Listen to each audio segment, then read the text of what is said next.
Dude, nothing gets me more amped up than that intro. That fires me up. I feel like for today's show, it makes more sense. It does make more sense. Yeah. We got Salvatore, Mercogliano.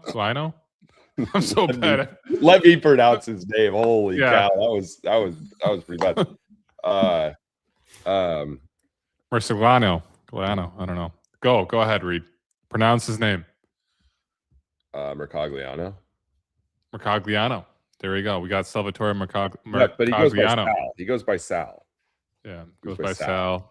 And he's a maritime historian at Campbell University. He's got a large YouTube channel. What's going on with shipping? He said what you said. He's got over 600,000 subscribers on his YouTube page. Yeah, something like that. Yeah. But you know, just for some context, he so back when the Red Sea was like the hot topic, when the Houthi in Yemen were like launching drones at container ships and stuff. I did a couple Twitter spaces that I ran with Sal and with John Conrad and with Ross Kennedy Huntsman on Twitter. And at one point, I think we did one, and we had, you know, a couple thousand plus people in the space. And it was like actually pretty dope. So these guys are like legit, you know what I mean? Yeah. And they know their stuff.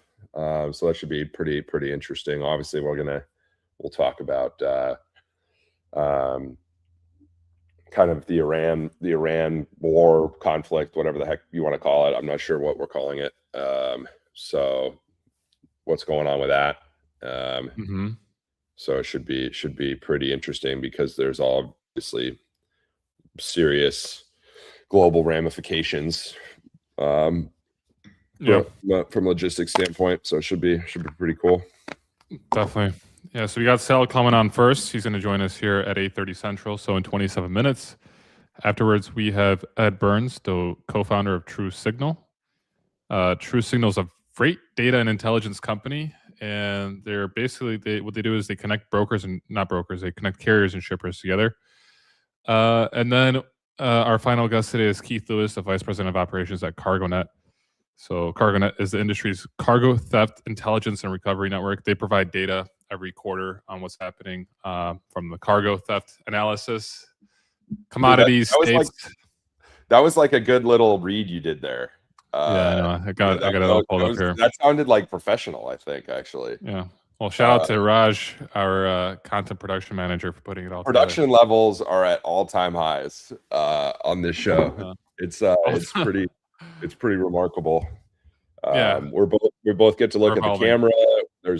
There's high fidelity streams. So we've got good guests. Yeah, we have good guests, and I agree. Like we're getting better.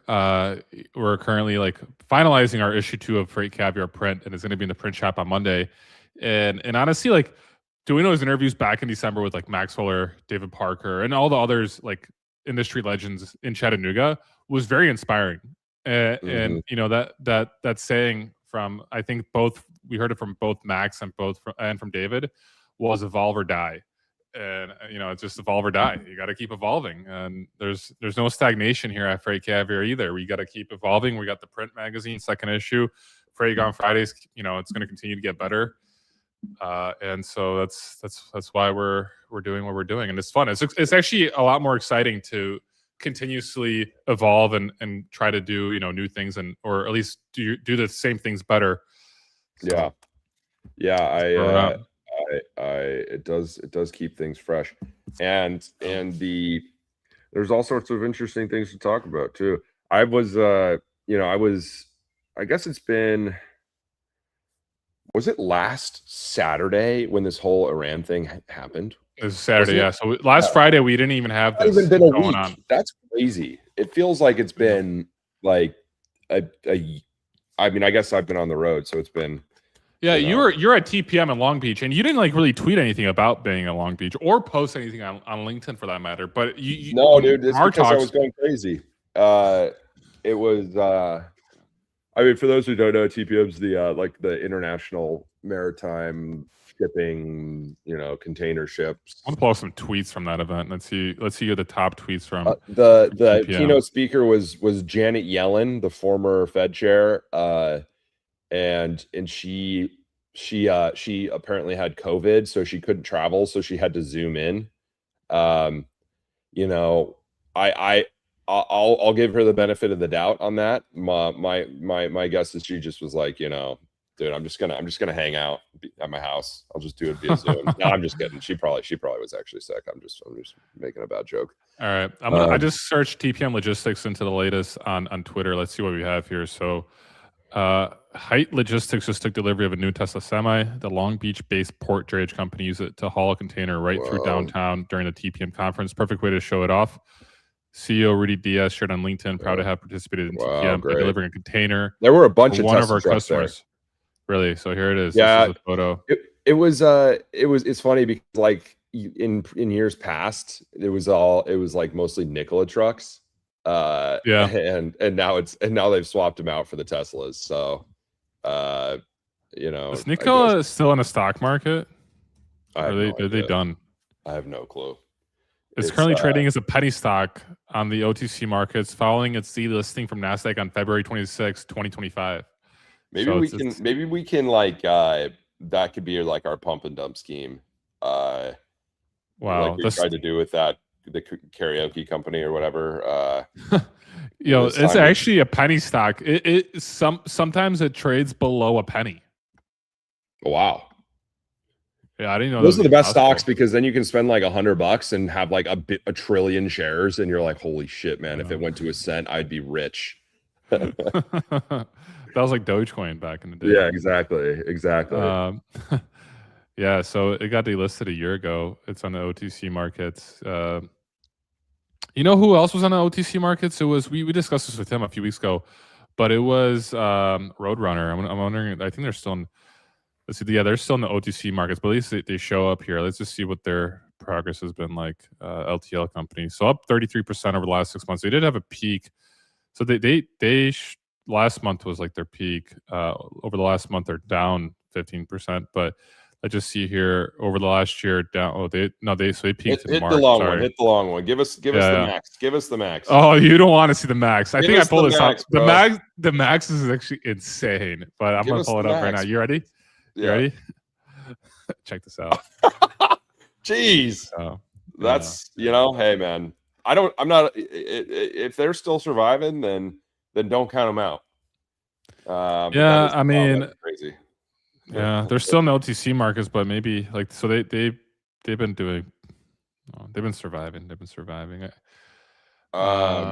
Dude. So anyways, TPM was going a good back show. To TPM tweets. It's a good show. There's a lot of people there. It's kind of it's a bit different than your typical conference. It's like for being super buttoned up during the day, it's like a pretty sloppy conference at night. Like everybody is like really turned up. But isn't that like how most logistics conferences are? No, dude, not like this. I'm serious. Like I I've been to a bunch of them at this point, and for whatever reason, this one is a bit it's because there's like a million bars around there, and every single bar is like rented out for an event, and so it's like there's a lot of parties. But it's a great time, and there's a lot of good people there, and lots of interesting conversations. But I did go and listen to Ryan speak on the final day, and I did ask him a question. He was interviewed by Eric, and he actually did a pretty good job, I think. I asked him what we take for granted about the global logistics kind of system that we shouldn't, and I honestly can't even remember what he said. I was thinking super zoomed out. I was like, why should we take for granted? Like, actually, let me zoom out because I think this is actually an interesting thing to think about. Zoom out. Wait. Okay. Should I stop sharing the screen for now? Sure. That's fine. Yeah. No. I'm gonna pull up. Yeah. I'm gonna stop because we're not talking about it. So might as well. Start cooking. This is so you want to talk about where the industry's headed, like 100 years, 50 years from now, or even 20 years from now. I was in a state of mind where I was just like, I just kind of realized that everyone in this industry, in my experience, and I'm painting with a very broad brush here, so I'm overgeneralizing. So bear that in mind. But like, we take for granted like the structure of the system. You know what I mean? Brokers don't, they like take for granted their station in the transaction, right? But it's not necessary that they exist. Like you could it's not like a law of physics that thou shalt have a freight broker in the middle of a carrier and a shipper. You know what I mean? It's evolved that way for legitimate reasons, right? And there's been a reason why they have, you know, been the middleman, if you will, in certain instances, not all, obviously. But like, it doesn't have to be that way. Sure. And in the same way, it doesn't have to be the case that for international, that we literally in some situations have raw materials in the US, put them in a fucking box, put them 6,000 miles over the ocean, unload them in China, bring all these other inputs into a factory, turn it into a thing, put it back in a box and send it back. Like, it doesn't have to be like that. You know what I mean? It's only been like that for like what, like half a century. Exactly. I mean, realistically, the container ship didn't exist 100 years ago. No, it didn't. It was like 1950 something. I mean, I think semi trucks just probably like became a thing 100 years ago. My point is that like I literally think like I never hear anybody really making bold claims about like fundamental changes in global logistics. You know what I mean? Like, like, and when I say fundamental, I don't mean like, oh, all of a sudden, like, you know, we're going to be using electric, and I'm not throwing shade at any of these changes, by the way, but like, you know, take the thing that people talk about. It's like, oh, are there going to be driverless trucks? That is fundamental. I do think that's fundamental, but like, you know, switching like to a different TMS, or like some, you know, upgrading your TMS, like, yeah, the things we don't talk about, like the fundamental structure of the industry very much. And anyway, so I agree with you. I mean, and we had this conversation via call this week where like your I don't know, like your theory on where the industry's headed is like, you know, in so many ways, like so different than whatever everyone else is saying, right? Well, I wouldn't even say that. I don't know if I even have a theory. I've just been more like playing with like different thought experiments, and to be fair, they're all essentially science fiction at this point. So so was AI like 5 years ago. Right. And that's a good point, and that's important to keep in mind, because everything, like science fiction is downstream. Science fiction in any domain is downstream of like concentrated like super intelligence, which we're going to have. You know what I mean? Like science fiction will be science reality quicker than we think. And I know a lot of people probably think that, like, might disagree with that, and that's fine. And I don't really have any proof or facts to back that up. But like, you know, take the international trade thing, and we talked about this the other day. It's like, if all of a sudden, you know, AI figured out how to 3D print like everything, like every, you know, this tablecloth, you know, any sort of piece of matter, like a wallet, like Zin, right? If that happened, then all of a sudden you could print shit down the street and not have to make it 8,000 miles away in China, and the whole system would fundamentally shift as a result of that. You know what I mean? Now, like I said, science fiction, like, is that going to happen? I have no freaking clue. How quick would that happen? I have no clue. So I'm not like worried about no, I go ahead, just finish that thought before I speak. I mean, I just think it's just a science fiction scenario, but my whole thought process is like, science fiction isn't, like, you can never rule out science fiction these days. You know what I mean? Yeah. I mean, and I agree, and I think people are like really locked into like how their life has been, especially like just say if someone's been a freight broker for 10 years, Yeah. it's hard for them to like zoom out and look at the fact that like, hey, you know, like transportation the way it is right now has been constantly evolving for centuries. You know, we used to Yep. begin transportation was just like, I don't know, like a donkey, you know, moving goods, you know, and someone would be walking the donkey, and then you know, it's there's no doubt about it that the industry's going to keep evolving.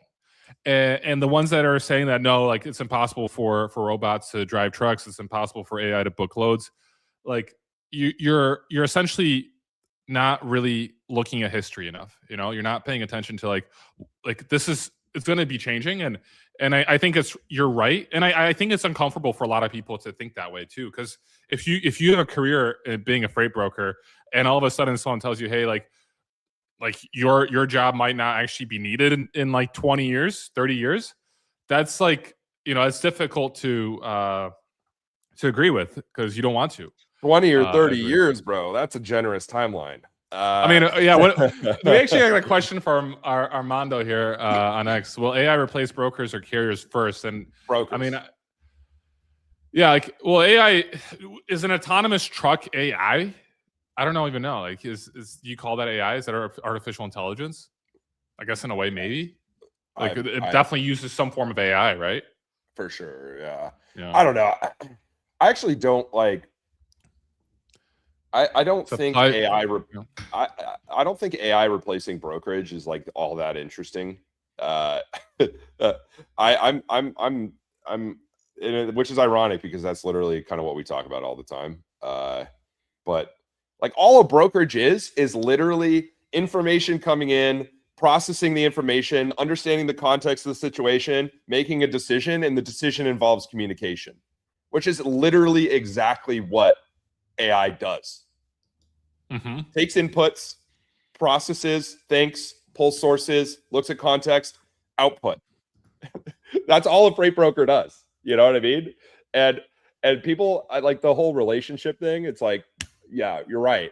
Like relationships are awesome. Like is AI going to replace like you being buddies with your shipper friend? Like maybe not. I don't know. But what was the you told me something from that report that like caused stocks, I think which stocks, AI stocks to go down, that relationships aren't that like well, it was just an interesting what did it say? You shared it, you told me, and I thought it was pretty funny. What was that? You remember? Said, well, it was that short sellers report. Exactly. Like the research thing, and then there was like most of it was like kind of doomer slop, but like there was one line in it that I actually thought was somewhat interesting, which was it basically just to set the stage for people, like they wrote like a fictional scenario that was 3 years in the future, predicting kind of like huge job loss and like kind of economic ruin because all the high earners, white collar jobs were gone and they weren't replaced with other stuff, and there were a bunch of assumptions that led to this outcome, so it's not like a certainty that this happens. But one of the things they said was, so we had overestimated the value of, quote, human relationships. Turns out what a lot of people called relationships was simply friction with a friendly face. And I read that and I actually thought that was pretty interesting to think about because like whatever. I mean, a lot of the relationships in the industry are kind of like forced relationships. Like I need you, and it's like the best relationships are the ones that like you don't need anything from them, right? Right. But yeah, so I mean, it's true, and I think a lot of people in the industry still get caught up in like the relationship aspect, which I still think is very important, especially in today's day and age. But as AI progresses and as there's more communication between just like, because I guess what you're like discussing earlier about like what a brokerage is. I mean, brokerage is literally just a line of communication. You know, that's all it is. And like the more we get integrated with AI, the more we get it integrated with everything we do, the less we'll need freight brokers to exist. And yeah, I mean, it's the less maybe we can like automate ourselves on this thing. A couple of weeks we can have our robots do this instead of us, and then who knows? The show? Who knows? Yeah, exactly.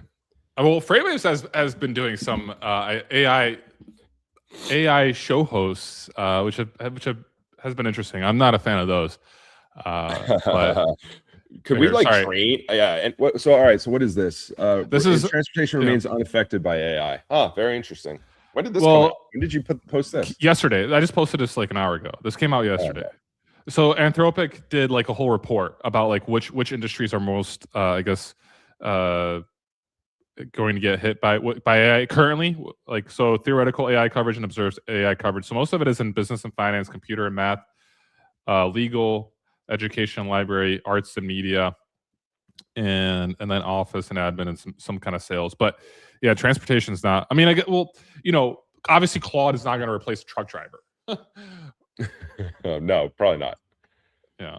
If he he's going to be a freight broker first, which I actually think is like amazingly like ironic. I actually like that story a lot. Like everyone was talking about autonomous trucks for like a long time, and now all of a sudden AI is like gonna fuck with the brokers first. I just think that's hilarious. Like, well, what's your timeline on this? Like, where do you, I mean, and honestly, like, how do you see the industry? Like you have a very imaginative mind, you know, like, and I want you to think for a second, read here, and like, where do you see, like, and how maybe potentially how quickly would you guess like that this is gonna, you know, come into brokerages? And I'm also curious, like, what the data is. We don't have any data right now, but it'd be kind of I'd be curious. Maybe Freight Cabber could do some kind of something that I want us to do is do more kind of data and like research with like our followers to find out what the trends are. But like, I'm curious, like I'm sure AI already has caused like fewer jobs to be in the industry. You know, there's no doubt about it. Like, you know, like and I'm wondering what that stat is. But it's also kind of more difficult to understand that since the market's been pretty bad for the last few years. So there's also been job loss related to that. But yeah, it's super interesting. Yeah, I don't. Everything I say, people need to bear in mind that I have no freaking clue what I'm talking about. Okay. So that's my asterisk. No one has any clue of what they're talking about. I know. So I don't speak. This is Ree's opinion. I don't speak like I'm telling the future, but and it's also, you know, we talked about this too. It's like getting the perspective of like somebody who's like actually still doing the job, because they'll like be more familiar with the tools. Like we hear from the tech people, we hear from the leadership, we hear from like the tech guys at the brokerage or like the data people, but we never hear from like a sales rep who's like been there for 5 years, who's like had to adopt a tool or like been like they've tried to adopt a tool. So anyway, we don't have the appropriate context, but I think my default assumption about all this stuff at this point is that it's going to get better faster. And we have a very, very difficult time understanding like exponentials, you know what I mean? And just as humans, we have a hard time. But like, and there will come a point in time where it's so good and the models can take in so much context at any given time that literally the robot will be able to be able to bear in mind every transaction that the brokerage has ever done with any carrier in that lane, every single book load they booked on that lane, every single carrier, like everything will be known all at once. And context is actually like incredibly important if you think about your job as like a rep at an office or in an office. Like if you're a carrier rep and you're sitting next to me, Paul, like you might hear me talking to my carriers and I might tell you, oh, this guy, you know, I love this guy. He does this for me, right?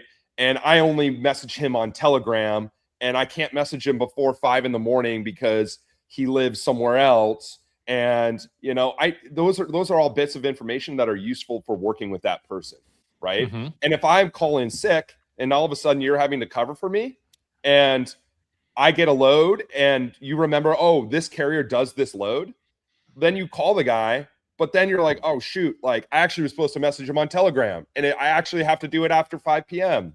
Like, I'm just making up times. You like, that's all examples. And there's going to be significant friction in that because you don't understand the context of working with that carrier. So that all gets really complicated really fast. And so, and literally, if you listen to the Augment show with Harish, he was like, 6 months ago, we had to chunk that whole situation up into multiple kind of calls to the models. But now we don't, because they're so good and they're able to understand so much at one time that it's all can fit in. And that's only going to accelerate, right? 6 months from now, it's gonna fundamentally change again. And now all of a sudden you're going to be able to understand every single, like, okay, I'm looking at Chicago to Dallas. I know every single carrier that has ever hauled that lane for us right now. I know all of them. I know their communication methods. I know how to get in touch with them. I know which ones go to Fort Worth, which ones don't. I know which ones go to Garland. I know which ones have flatbeds. All of that in your brain. It's people. It's hard to wrap your mind around like what that actually means. But I mean, it's fundamentally a different ball game at that point. What's that law where like it's like exponential growth? Basically, like there's like a hockey stick growth when it comes to like advancements in tech. Do you know what I'm talking about? Moore's law. Yeah, Moore's law is it's like the doubling of transistors on like a silicon wafer or something like that. It has to do with semiconductors. Yeah, okay, got it. So this is Moore's law is an observation that the number of transistors on a microchip doubles approximately every 2 years, leading to exponential growth in computing power and reduction in costs. Yeah. Okay. Yeah. So that is.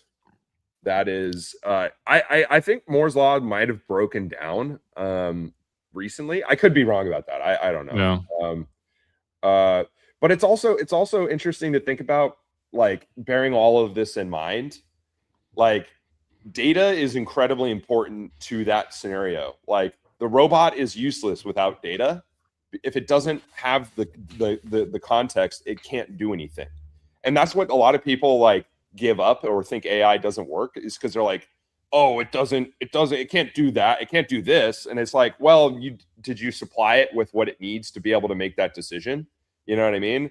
And if you don't do, which is not trivial to do, by the way. So, Sure. But once the data is like properly integrated and long term, I think, companies like Genlogs that are building mountainous data sets on that, and they have like global context of the U.S. domestic supply chain. Like, they literally see every truck. Like, at a certain point, there's going to be a machine that can literally understand that all in real time. And that's going to be fundamentally changing of the industry, I think. So anyway, Sure.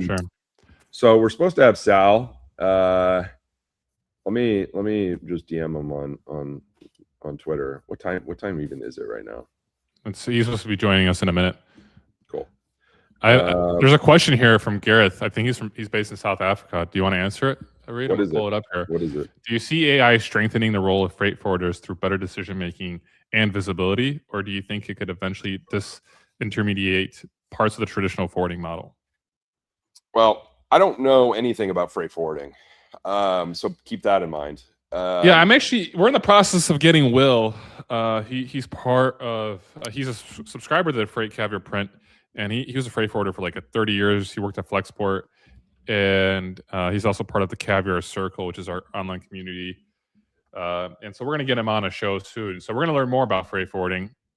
And I don't know much about freight forwarding either. I kind of want to learn more about it. That's why we'll have. It's essentially a freight broker, except overseas. And here's let's bring Sal up here. Let me bring on Sal. Sal, there we go. Big dog, how we doing? Good morning, Sal. Oh, we can't hear you. We brought him. We hit the starting gun quick. Yeah. But how about now? There you go. It works. How we doing? Good. How you guys doing? Good. Having a fascinating conversation on AI and the future of logistics. That's a big topic in shipping right now. Yeah, Yeah. it's time to change gears a little bit though, I think, because Sal, I'm sure you've had a pretty interesting last couple of days. I have to imagine. It's been busy. It's been a lot going on. I was hoping for a nice quiet spring break, grade some midterms, and just kind of sit around and just relax a little bit. And instead, all hell broke loose in the Persian Gulf, and shipping went to ship. Went to ship. Yeah. So Sal, why are you all of a sudden busy? I'm curious. Like, what happened? I know obviously Iran situation, but what happened on your end that made everything now, spring break more difficult for you? Sure. So, as you guys know, 5 years ago, I started a YouTube channel, What's Going On with Shipping, where we track kind of global shipping and talk about what's happening with trade and ocean shipping. I started it 5 years ago when the Ever Given got stuck in the Suez. And usually, about every couple of days, 3 days or so, post a video on, what's going on. Usually there's something interesting happening, there's something going on, or just do a kind of weekly recap on everything. Well, U.S. strikes on Iran did something that nobody thought would happen, although some did, and that is it interdicted shipping coming in and out of the Persian Gulf. And shipping in and out of the Persian Gulf is 20% of all oil, it's 20% of all liquefied natural gas, it's 10% of containers, and it's had a kind of domino effect across the entire global shipping chain. And right now what we're seeing is basically ships piling up on each end of the Strait of Hormuz, kind of similar to what happened with Ever Given back in 2021. And everybody's waiting for it to either, ships to run through, open up, or basically get it going. And there's a whole myriad of reasons we can go into about why they're not going through. There's the Iranian threat, there's insurance, you name it. It's as always in logistics. It's a myriad of things. It's usually not one thing. It's a culmination of it. And that's all happened. I mean, it's literally not even been a week yet, which Paul and I were just talking about. I mean, it started Saturday early in the morning, if I'm not mistaken. Yep, about two in the morning Saturday. Yeah, and so which is shocking when he said that, because it feels like it's been a year already for me. I was at TPM this week, and so that was definitely the talk of the town. Last year it was tariffs. Because that was all kind of like in the news, or starting to be in the news last year, and now it's like, oh wow, like we're in Iran, and so you kind of touched on the different subjects that or the different effects of this, like insurance, like war insurance is like a thing in ocean trade. Like what's if you just gave us the cliff notes on kind of the insurance side of this, like what does that look like for the situation? Yeah, it's it's actually very basic. It's not that hard. People like to make it very difficult, but it's really not. So ships sail around. If you go into a danger area, you have to get additional insurance. Basically, it's like anything else. You got to get what's called additional protection. The sail through the Straits of Hormuz into the Persian Gulf was running about 0.15, 0.25% of the total value of ship and cargo. That's what you were paying. Everyone was paying that. There was always the chance. We had instances with the Iranians throwing missiles and drones, and it happened frequently. And so everyone was paying that. Well, this happened on a Saturday, number one. So this is like the worst time for insurance to go in. And the way that insurance is made, it's through what are called P&I clubs, protection indemnity clubs. The clubs are made up of the owners. It's basically like if you're a truck driver, it's made up of the truck drivers, companies. That's who insures it. Like a co-op. Right. They pool their money together. Yeah. And they all realize that, listen, if we all run through the strait like we normally do, we may incur more damage than what's in the pool of money. We may incur more damage. So it's like everybody said, okay, stop. Everybody hold where you are. We're going to reassess this. There's something called the Joint War Committee that got together. These are insurance underwriters. And they sat there and said, all right, we're going to raise the insurance from 0.15, 0.25 to 1% to 3%. We're going to jack the insurance up. Everybody's got to get new insurance, because the underwriting thing here too is that co-op, that clubs don't have enough money. They have to get insurance themselves, reinsurance. So, it's insurance of insurance. And what they were worried about is if they spilled out too much money, it would be like AIG in 2008, who were backing the mortgage bonds, and they didn't have enough money. Mm-hmm. So the reinsurance had to, pool up their capital. So everybody went out Monday, Tuesday. They went out, and now they got all this reinsurance, and now everybody's reinsured. Everybody's like, okay, we're good. Now we can start sailing in. Well, this morning, news comes out that because the United States torpedoed a Iranian frigate out in the high seas, the reinsurance companies are going, hang on, wait a minute, you don't have enough money again. We're going to have to redo this again because even though that was like near Sri Lanka, was it not? It was near Sri Lanka, but it exposes the war out beyond the coastwise of the United States. It just increases the size of the theater, right? So to speak. And this is why you get a company like Mediterranean Shipping that just put a notice out there like, hey, we're going to jack up rates throughout the Indian Ocean right now. We're going to, charge you between $2,000 and $4,000 surcharge on top of everything else. And that's the route from Europe to the east, essentially. Yep. And the problem we have with the Persian Gulf, unlike the Red Sea 2 years ago, when that started with the Houthi in December of 2023, and that went on for almost 2 years, there's a bypass. You can go around Africa. You can go around Africa because when that insurance went up to 1% off the coast of Africa, if I have a $250,000 vessel and 1% of that is 2.5 million, well, it's less than $1 million to go around Africa. And so I'm going to, if I'm choosing between 1 and 2.5 million, oh, by the way, I got to pay another $500,000 to go through the Suez.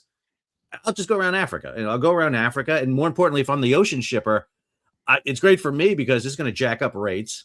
It's going to put more ships on service, and it's a win-win for them. But the problem with the Persian Gulf is there's no shortcut. It's a cul-de-sac of oil, and it's very hard to get out of there. There's a couple of pipelines that the Saudis, the UAE, and Iraq are using, but like for example, Qatar, which is one of the biggest natural gas producers in the world, have shut down their fields because they can't get the liquefied natural gas out. Now that means that the United States, Australia have to amp up their LNG production, which is great for us. That's good news for the United States. The problem is there's only a finite number of liquefied natural gas carriers out there in the world, and the rates for them are going through the roof. The rates for very large crude carriers, these are the big super tankers. These are what you tend to think of a big oil tanker is. We're talking 1 million, 2 million barrels. A barrel's 42 gallons. They were going for, I'm not kidding here, Reed, about 2 months ago, you can charter a VLCC for $50,000 a day. They just spot charted one for $440,000 a day. The value of the ship hasn't changed. The crewing hasn't changed. The fuel hasn't changed. The ship is paid for, but you're getting, what is that, 7 times the value you were getting, 8 times the value you were getting before. That's how crazy that is. Yeah. I'm curious, what are like the downstream effects of this? I mean, obviously that's going to hit diesel prices, gas prices, inflation, economic development, or just, I guess, the GDP growth. Like, can you discuss a little bit of that, Sal? Yeah, Paul. So one of the things you keep hearing is like, well, wait a minute, that oil goes to Asia. It doesn't affect us at all. It's like, 70% of that oil out of the Persian Gulf heading to Asia, India, China. But the mistake is this: when China, India can't get their oil, they're going to get it from the United States. We just had a tanker leave the Gulf Coast at the highest rate ever, $29 million for a fixed charter from the Gulf Coast of the United States to Asia. What that says to me is like, if I can sell my oil cheaper overseas, I sell my oil cheaper overseas. I don't care what a truck driver in Topeka needs. I'm going to get that oil. I'm going to get that gas. Versus leaving it in the U.S. market, you mean? Yep, they're going to dump the U.S. market. I'll dump the U.S. market in a minute if I can get more money overseas. I mean, because again, that's what the oil market does. This is what we saw. We saw this happen when Russia invaded Ukraine, and all of a sudden there was a shortage of diesel in Europe. What happened is we saw all of a sudden diesel jack up like you wouldn't believe up in New England. Why? Because the Colonial Pipeline sent its diesel up to New York, and they were bringing tankers into New York, loading it with diesel and sailing it over to Europe. Yeah, they were like, screw you guys up in Boston. We're sending this stuff to Europe so we can make some more money. Exactly. I mean, that's exactly what you see happen all the time. And so there's going to be ripple effects. When you were at TPM, Jeremy Nixon from ONE sat there and said about 10% of the global box trade is going to be tied up in this because we can't move containers in and out of the Persian Gulf. That's going to have a domino effect. What does that mean? That means boxes are going to pile up in terminals that need to go into the Middle East. Returns aren't coming back. And that's going to disrupt the ports in East Asia. That's going to have a ripple effect into LA, Long Beach, Savannah, Houston, New York, all the big ports. So I mean, we've seemingly dropped a bunch of bombs on missile installations and munitions depots and on airfields, and they've sunk something like, I think, 30 30 Navy vessels last I checked. Like, at what point, or what needs to happen to ease the bottleneck, right? What's it gonna take for this to not, or is it just kind of a permanent disruption while this conflict is ongoing? Like, does it have anything? How do you think about that? Well, first off, I mean, we've seen the Houthi demonstrated this, the Ukrainians demonstrated this. You don't need a navy to interdict shipping. I mean, you don't need one boat. I mean, you really don't. I mean, because you can do this with unmanned, you can do it with aerial drones, you can do it with missiles.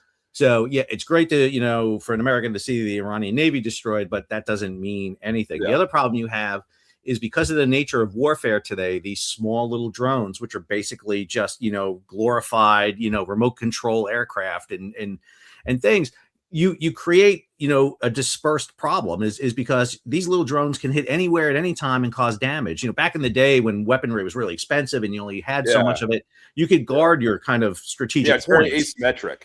Right. You can hit anything here. So the entire Persian Gulf, we just had an oil tanker, which was fortunately empty, off the coast of Iraq, hit by an unmanned surface vessel. It's basically a jet ski with a remote control and bombs, explosives in the bow. And it ran, right into the side of this empty tanker, kind of Wile E. Coyote it, and blow a hole in the side. And you create that damage. The problem we have is this, and I will say this till I'm blue in the face. The U.S. government, particularly the U.S. military, doesn't understand commercial industry. And the problem they have is they think, well, we eliminate the threat, therefore shipping will flow. And what they don't understand is shipping, and like any other industry, is risk adverse.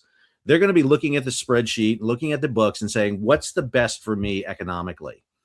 And right now, everyone is sitting there going, economically speaking, the best thing for me to do is sit tight with my ship.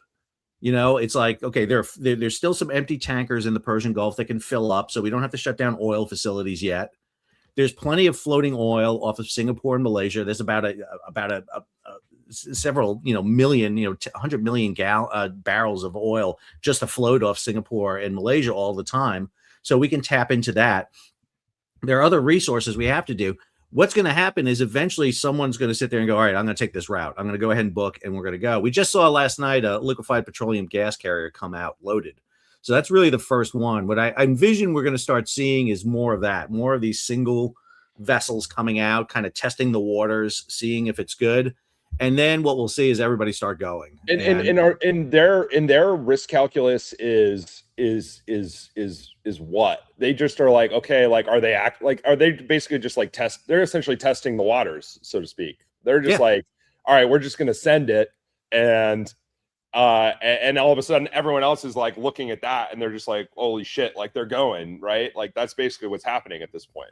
Right. And what we're seeing is tanker owners, for example, are fixing contracts right now. So they're booking their cargoes and they're getting good money for it. I mean, they're booking, really expensive cargoes right now. And so that tells me, okay, they're going to go at some point. If I'm going to get, if I'm going to book a cargo, into Ras Tanura, which is the big oil facility in Saudi Arabia. Okay, but to get that money, you got to go. And so at some point, they're going to sit there and weigh the option is like, okay, I got a 25-year-old tanker. This is worth it. I'm going to go. I got insurance now. I'm covered up. I'm good to go. I'm going to go make this money. They want to avoid getting hit. Obviously, they don't want damage because you don't just lose that voyage, you lose subsequent voyages. And this is what they're always looking at here. I want to look at future earnings. And this is the big thing. This is why it was really dangerous when the U.S. came out and sat there and said, we're going to insure this, because they don't understand the liability issues that are here. It's not just insuring a ship and a cargo. It is the liability. If that oil spills and it creates a huge environmental damage, you're responsible for that. Shipping insurance goes from like $10 million up to $3.35 billion. Mm-hmm. And you're sitting there going, how can it cost $3.35 billion when a ship costs $100 million? Well, the Dolly, perfect example. Dolly comes out of Baltimore, hits the bridge. How much liability is in the Dolly for closing the port of Baltimore for 2 months? You have an oil tanker making a huge environmental spill off the coast of Oman to UAE. What's that environmental cleanup going to look like? Fishing, environmental people.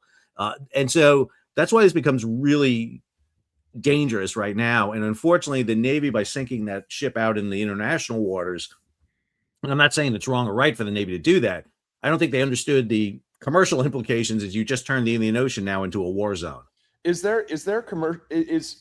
and I've listened to you and John Conrad talk about, like, John Conrad, I feel like for a long time, he for a long time, I feel like I've heard him talk about the lack of understanding between the Navy and the commercial world in the United States.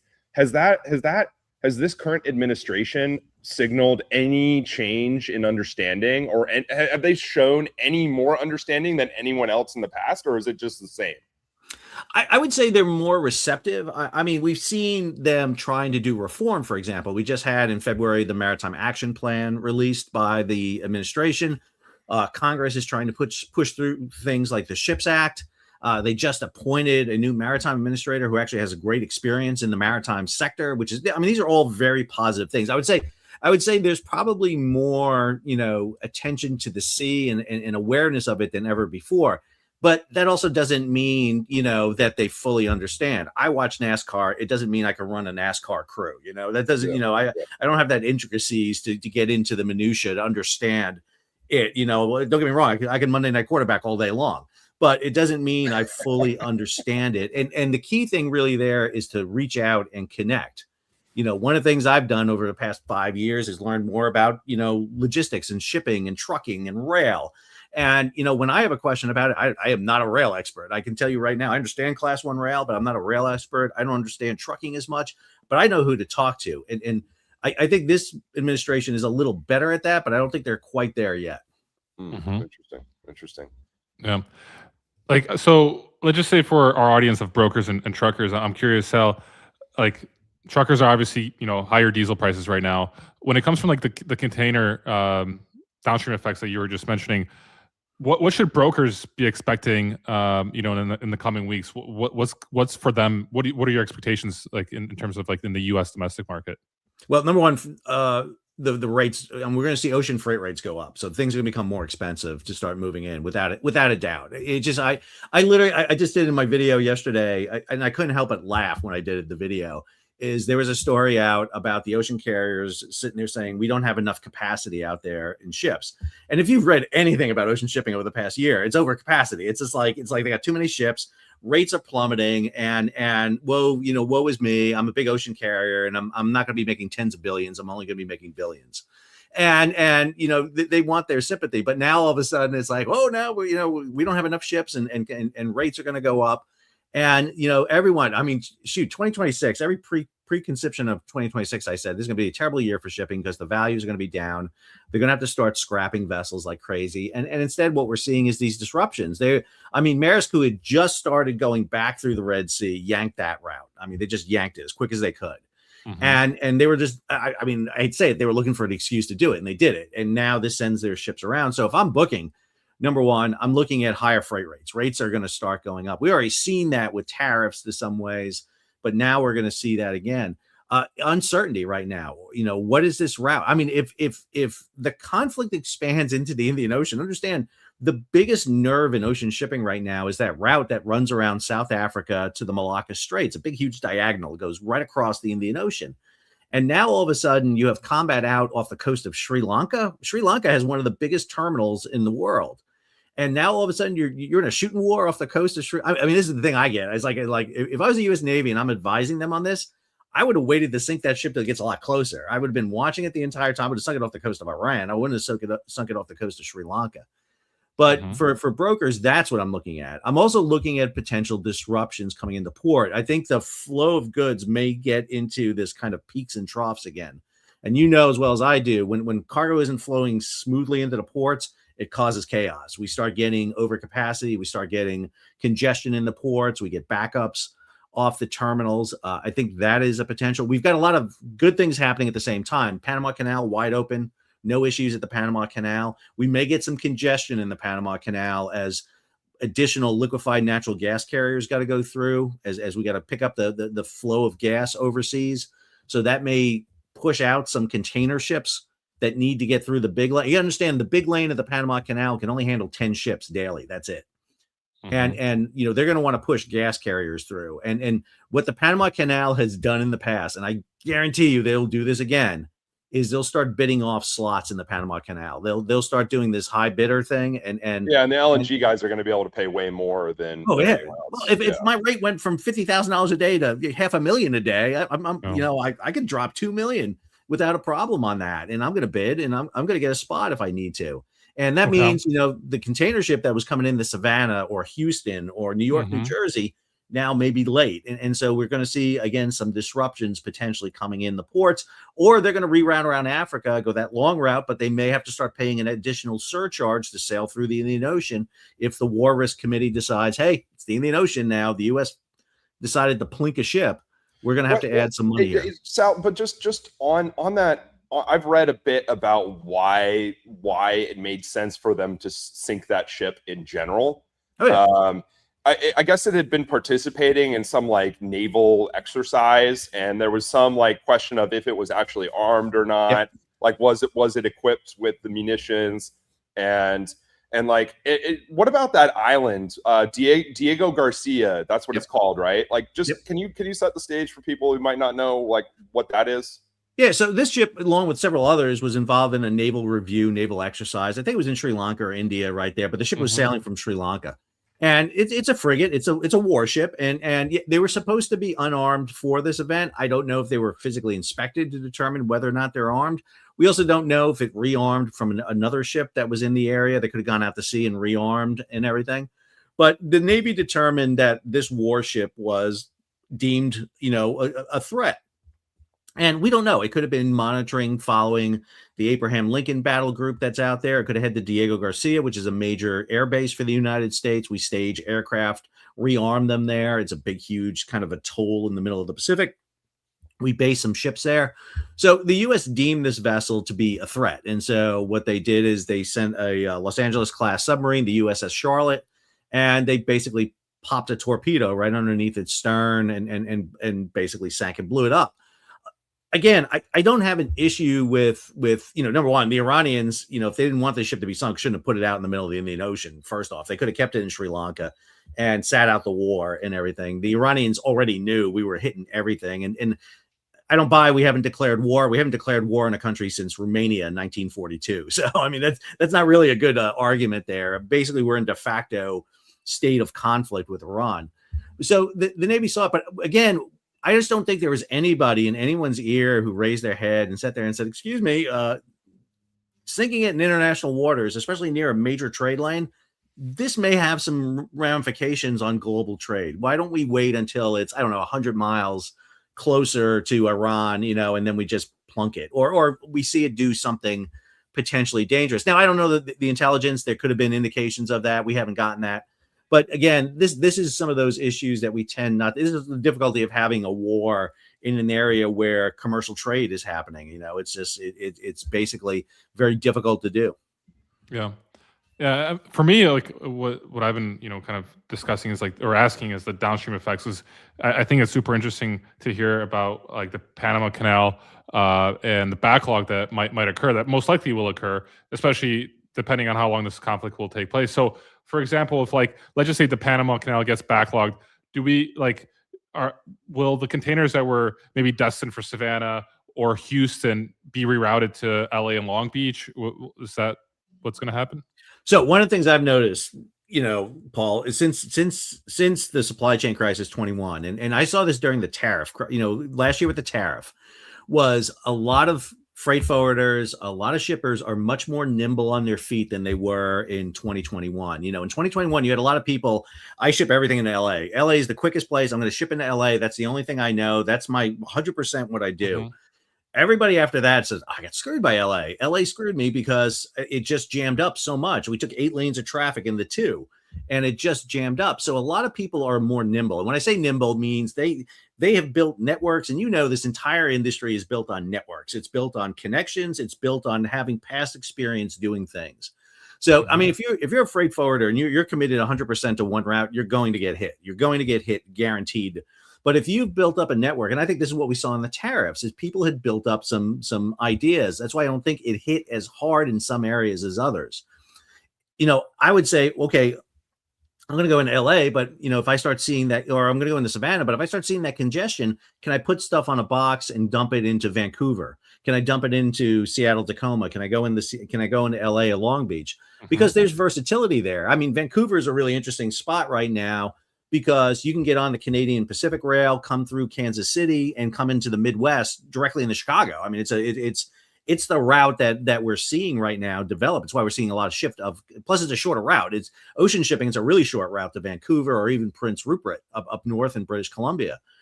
Same thing. If LA starts getting geared up, well, can I go around Africa? Can I take that system and go around? Because again, a lot of the container companies have those alliances. You've got Maersk and Hauppauge together. You've got CMA, CGM, and Costco and Evergreen together. So, I mean, there's always those vessel sharing agreements. And I think one of the things that everyone has to be able to do right now is start maybe thinking about booking some cargo on some alternative routes. Try them out. Get that network developed so that if we start seeing congestion, for example, in the Panama Canal, well, I've got this South Africa route that's working right now for me, or LA or Vancouver working out for me. That to me is the suggestion is don't, if you wait for it to happen, you're behind the power curve. You are in it, and you're playing catch up at that point. So we've got like 2 minutes left with you here, Sal. What are you keeping your eye on the most as this evolves? Well, I mean, I sit here and watch the freaking screen of the Straits of Hormuz all the time, seeing who's going through. That's one of the things I'm watching right now. But the other thing I'm watching is again, what's this doing to the marketplace? And when I say the markets, I'm talking about congestion in the ports. Are we going to start seeing Singapore start jamming up? Are we going to start seeing Shanghai jam up with ships? That's a real big interest. Remember, we're just coming out of the backside of Chinese New Year. So, I mean, we already got a lot of congestion anyway because everything's been shut for 2 weeks. So we're already kind of jammed up through that. And so we're going to get a surge coming across anyway that's going to hit U.S. ports here in the next week or two. And how much disruption are we going to see? The insurance, I mean, everyone, I mean, as soon as this hit, every carrier was putting surcharges out. You're also going to see enhanced surcharges on fuel. You're going to see fuel surcharges like crazy because where does most ocean fuel come from? Middle East. And so we're not getting very low sulfur fuel. We're not getting high sulfur fuel. Jet fuel is the other problem. Air transportation is going to go through the roof because most of the jet air fuel is coming out of this region and you're not getting it out. So now all of a sudden it's going to become even more expensive to shift over to air freight. This just has domino effects. And like any other type of congestion, for every 1 day it occurs, it's going to take a week to get cleared on the other side. And we're like you said, we're coming into 7 days of this already. And the problem is this starts getting normalized very quickly. It's like, okay, well, this is the way, one of the things we learned is the Houthi demonstrated that, well, we'll just go around Africa. We've been doing that for almost 3 years now. Started in December of 2023. Oh. And that's my fear is this starts getting normalized. But understand, eventually the strait will open. It can't stay closed. It really can't. There's going to be a moment. And what we saw back during the tanker war of the 1980s, 450 ships were hit. About 400 mariners killed. Insurance rates went up to about 5 to 10%. People just paid that because they had to. I mean, this is, I think, what everybody's forgetting is eventually, if it takes ships getting swacked and mariners getting killed, they'll do it because they have to because literally the spice is. Yeah, they have too much to lose. They have too much to lose. Yeah, they have everything to lose. It's not that they have too much to lose; they have too much to make, and that's the problem. Oh, they have a lot to make on the backside of it. No, it's super interesting, Sal. We'll continue to monitor the situation, just like you, and hopefully, as things evolve, perhaps we can have you back on for some more updates. We do very much appreciate you coming on. So I'm always happy to come on with you, Reed and Paul. Anytime, man. Always good. It's good to catch up. Thanks, brother. Thanks, Sal. Thanks, guys. See ya. There we have it. All righty. Yeah, man. It's there's no shortage of things to talk about. There really isn't. And now we get to change gears. Who's on next? Is it Ed? Is Ed here? Yeah, we have Ed on. Oh, big dog. There we go. Good morning, Ed. You got a big act to follow here, Ed. What do you got going on, bro? Well, Sal sure knows his stuff. Yeah, that's true. That's true. You know your stuff too, though, right? I think. Yeah. All I know after listening to that is I better book my flights for the rest of the year. Yeah. It's interesting. I was just thinking about that because I booked like a bunch of flights a week ago, like a week before the whole conflict, and thank God I did. I'm curious how the rates have just gone up since then, but What do you good guys to have wanna you here. Well, Dude, Reed, I want you, Reed, to answer this question because I think Reed's onto something here. We discussed this about like where the future's headed, and Reed, I want you to be brutally honest here, the same way you were honest in the phone call with me a few days ago. okay, all right, Where like all right. you think everyone's thinking too small. Oh, well, yeah. Let me hold on. Let me rewire my brain to not think about Iran for a second, because it's you gotta change gears. Yeah, I mean, I just think this industry, and I guess I'll talk about the brokerage world and the trucking world, more, because I have more experience in that. I just think we have like the memories of goldfish in this industry, and a great example of that is like, in 2016, like I started at Echo in 2016, and the market wasn't great, or at least I was told at the time. I didn't understand what that actually meant. I had no context, right? And then in 2017, I believe it was Hurricane Harvey, right, in Houston, and it completely upended everything. And all of a sudden, we went from a very soft environment to a very tight environment. And then that ran its course for, a year or so, or maybe two. And then all of a sudden we found ourselves back in a lull and the rates were low. And then, a year later, then COVID, and then it was like really, really bad for a week. And then it went gangbusters, right? And in all of those situations, what I noticed, even in myself, like, I'm not saying I'm like some sage sitting here not falling in the same trap as everyone else. But what I realized was like, I literally forgot what it was like when it was tight, when it was soft. And when it was tight, I forgot what it was like when it was soft, right? And I was never like mentally preparing myself or positioning myself for the eventual change in the marketplace, right? And that manifests itself in like in essentially every domain, right? When it's super tight, we kind of throw caution to the wind, and all of a sudden, like the carrier that was there for us for the really tight time, I can't even remember if I'm on tight or soft at this point. But like when it's really tight, like we might work with a carrier who helps us out a lot, right? They take the freight, they take it for a regular rate. They don't jack the prices on us. They don't go chase the spot freight. But then, as the market softens, all of a sudden they're expecting us to keep the rates the same as what they were when it was tight, when they were helping. And now all of a sudden there's this pressure to find a new provider, a new carrier for the market rate, which might be less than what you're paying that guy who was helping you out in the hard time. And that's like, and then, people talk about relationships, but it all falls apart. Like all of a sudden when your customer's like, fuck that, I'm not going to pay that anymore. Even if they were the benefactor of it, it's like, it all falls apart. And so this is just an example of the short-sightedness of the industry in general. And I think that also has bigger ramifications outside of that specific scenario I just described. Like there's a general blindness to the future almost. And I think we're gonna, with this whole AI, with all the technology, all the like the progress there, like I think we just have a very, very difficult time conceptualizing a future that's different than the present, right?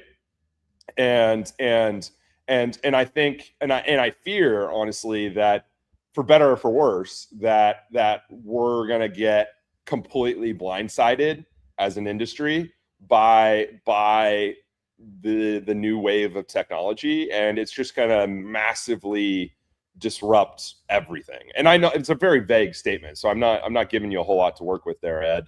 I guess just react to everything I just said. Well, I think you have some pretty good thoughts there, Reed.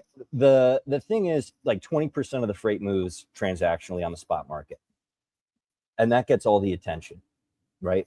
That's where a lot of this happens. But 80% of the freight moves contract, and I truly believe that there is an opportunity here for our industry to get off the roller coaster, right? We like ride this roller coaster, and I think it's because a lot of people love the fires. We're like addicted to the rush of problems. Like, oh, I love a good oh shit moment. It's like, yeah, but like, do you really want that much cortisol all the time? Like, it's not healthy for us, but it is addictive.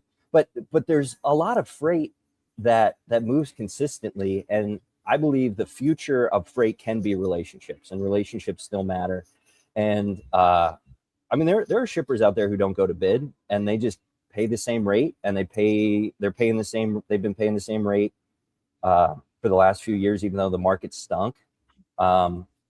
And now the market's tightening up, and they're going to still pay the same rate because the carriers that they're working with are going to hold the rate because the shipper had their back.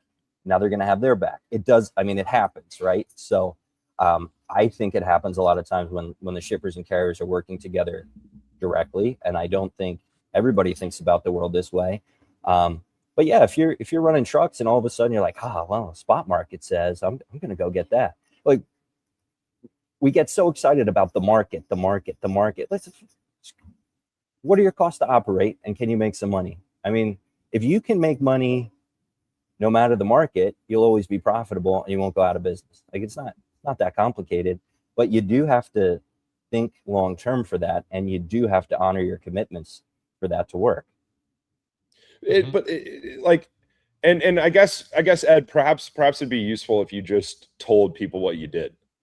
Let's add some context to this. What do you do? Yeah.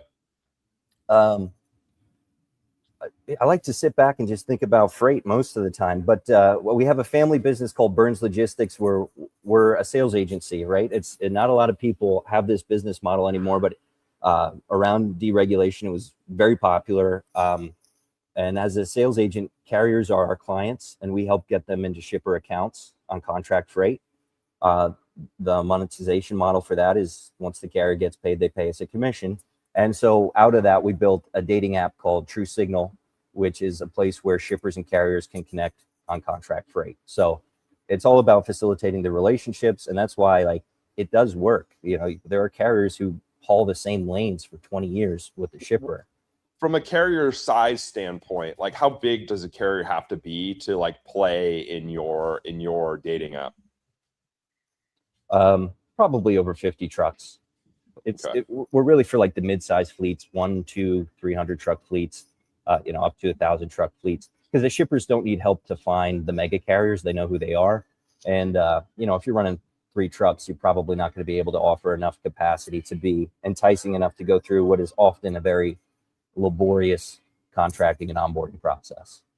Yeah, and to your point about like, just play in the contract world versus the spot world. I mean, for the small carrier, which is literally like hundreds of thousands of companies, like they don't have, to your point, like a shipper doesn't want to work with a one truck operator. I mean, unless they're like a 1 truckload a week sort of shipper, you know what I mean? It's like, and I found my guy, but if you're Walmart, you don't want to work with 100,000 small carriers. Like, you want to work with C.H. Robinson, who's your kind of window to that world, so to speak. Like, and if you have 1 truck, you probably don't want to work with a Walmart, right? Because you don't have the scale to make it work. And sometimes those bigger shippers might be good to work with for a 200 truck fleet, but are you going to go through every page of their contract if you're out driving the truck? Probably not. But I think even for the 1-2 truck fleets out there, if you can make a problem go away for a shipper, like you find a local shipper who needs like flatbed, or who needs I'll do 10 multi-stops for you, and I'll make a problem lane go away, and I'll build my business around that. I do think it's possible, but it's so much harder. Yeah. I'm wondering here, Ed, because I think a lot of trucking companies would love to work directly with shippers, because all they do is complain about brokerages all the time. And I'm curious from your point of view, like, I mean, it's I'm guessing it's not, all sunshine and rainbows for trucking companies to go directly with shippers. I'm curious, like from that angle, like what should like trucking companies actually like understand? Like what's different, you know, in terms of the of working directly with a shipper versus a broker? Because I feel like, you know, working with a broker is a lot probably easier and simpler than working with a shipper. I mean, it is. It is. I think the ones who are successful in working directly with the shippers exercise network discipline, right? They run where they run, and they do it all the time. And you can build a network. You can build triangles. You get to know the cities and towns where you're going to, because getting into a shipper takes time, right? So you might have one leg built out on a shipper, and now you're going to go get freight from brokers to get to your next pickup, and that's okay. But you're going to try to fill that, right? So you're always trying to fill it. And as your awards change, maybe a shipper brings you to a new town or a new location, and now your networks change. Carrier networks change all the time. Shippers networks change a lot. New facilities, carrier drops off or goes out of business, right? Like that's been happening. So now they need to find a new carrier to cover that freight. So it's still dynamic in the contract space, but there's a lot more reliability.